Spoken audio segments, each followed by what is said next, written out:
राजकीय, सामाजिक, गुन्हेगारी क्षेत्रातील बातम्या पाहण्यासाठी आत्ताच पोलीस टाइम्स 18 न्यूज चॅनलला सबस्क्राइब करा। मनोज सरगरांच्या तिघा कार्यकर्त्यांवर मारहाणीचा गुन्हा दाखल।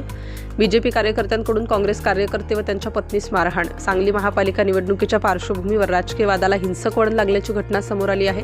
बीजेपी कार्यकर्त्यांकडून काँग्रेस पक्षाच्या कार्यकर्त्याला आणि त्यांच्या पत्नीला लाथाबुक्क्यांनी मारहाण करण्यात आल्याची घटना घडली असून या प्रकरणी तिघा विरोधात संजयनगर पोलीस ठाण्यात गुन्हा दाखल झाल्याची माहिती पोलिसांनी दिली आहे। सांगलीतील पंचशील नगर परिसरात राहणाऱ्या आनंदा वसंत लिगाडे वय वर्ष 42 हे व्यावसायिक असून काँग्रेस पक्षाचे कार्यकर्ते आहेत। सध्या सांगली शहरात महानगरपालिकेच्या निवडणुका सुरू असून याच पार्श्वभूमीवर हा प्रकार घडल्याचे समोर येत आहे।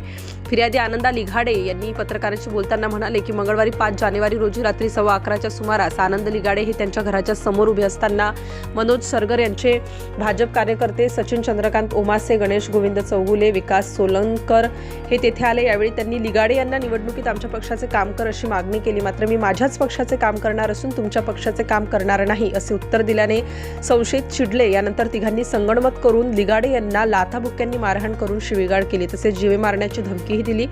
या मारहाणीत फिर्यादीचा मोबाईलही फुटला असे तक्रारीत नमूद आहे। दरम्यान भांडण सोडवण्यासाठी लिगाडे यांच्या पत्नी आल्या असता त्यांनाही संशयितांनी लाथाबुक्क्यांनी मारहाण करून दमदाटी केली आणि घटनास्थळावरून निघून गेले। या घटनेप्रकरणी संजयनगर पोलीस ठाण्यात फिर्याद दाखल करण्यात आली असून त्यानुसार मनोज सरगर यांच्या तीनही कार्यकर्त्यांविरोधात गुन्हा दाखल करण्यात आलाय। पुढील तपास संजयनगर पोलीस ठाणे हे करीत आहेत। Subscribe now and press the bell icon.